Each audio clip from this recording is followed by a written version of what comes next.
Okay, fellas, this is Art from Suprfit again. As I told you, we discovered a few tutorials on the BLACKROLL itself online, but you can literally find no tutorials on the dual balls, which is like their newest product. So we figured out we just hit that product firstly. Just to repeat, we have a big dual ball, which is about 12 centimeters in diameter, and we've got the smaller one, which is 8 centimeters in diameter. Right? The difference is just the size. Surprise, surprise. The bigger one is not as accurate as the small one. So with the BLACKROLL, you will hit large muscle groups. You can work on the large ones, and with the balls, you're actually able to work pretty accurate on one spot, on one trigger point. So naturally, the bigger one will not be as accurate and precise for this kind of work as the small ones. You could actually say like the bigger ones are more for beginners and the smaller ones are more for like professionals, advanced athletes kind of.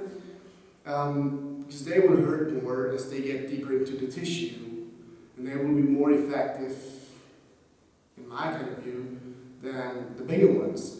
But the bigger ones are more effective to get bigger range of motion. So you will see in the first exercise I'll show you, which is the T-spike smash. Right? So you just start the exercise by lining the dual ball, just around the beginning of your rib cage. Okay?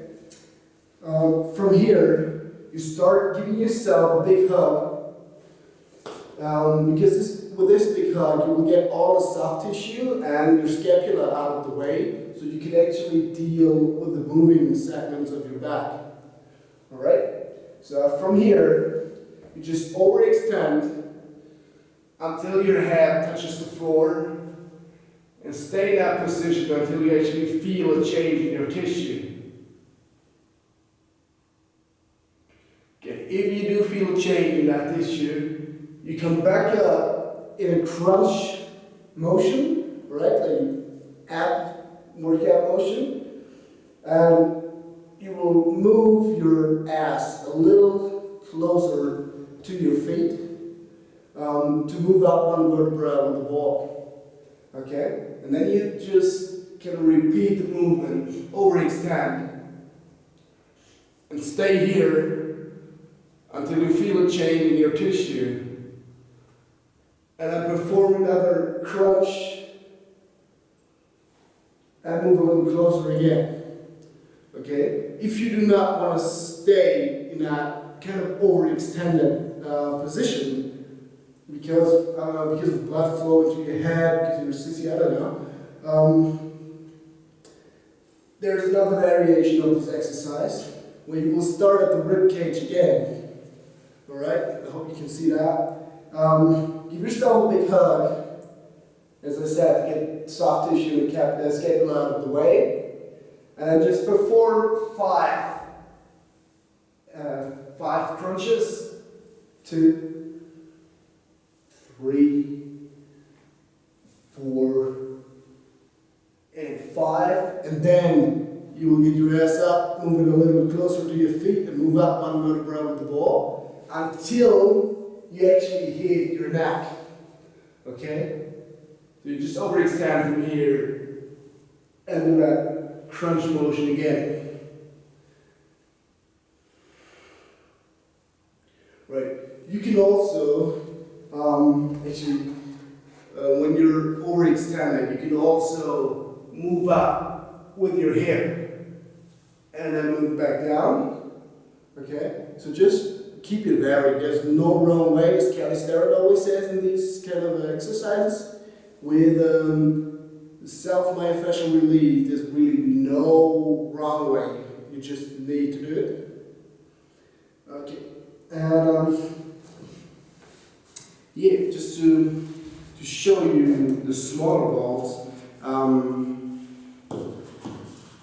as well. There's one more exercise I want to show you with that. You start in the same way, just around the beginning of your rib cage. Just, lie down. Give yourself a big hug again. And now it's T-spine smash rotation. So you actually just get your weight on one side. Stay here until you do feel a change or start to shiver, like I do.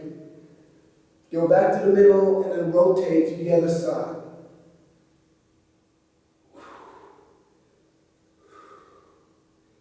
Remember to breathe during this kind of work, alright? Because you really want to ease out, okay? So you don't want the muscles to be really, really tight. You want them to be actually pretty soft so the ball can get deep into the tissue and work its way through it. Okay? What I forgot to mention so far is what's so special about the double ball is its connection of the two balls, which is wide enough to actually protect your spine during the work.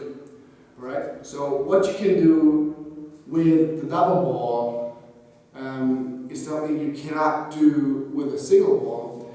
You can actually work your whole erector spinae by just lying down, giving yourself a hug, and just roll over it. Okay? So you just roll all the way and roll back again. That's pretty good, and you will never ever hit the spine, which is absolutely awesome for the kind of ab movements we did just before, right? So the T-spine smash. Right. I hope you can fix some of your T-spine problems with that. And just, if you have any questions, just give me a call or write me an email.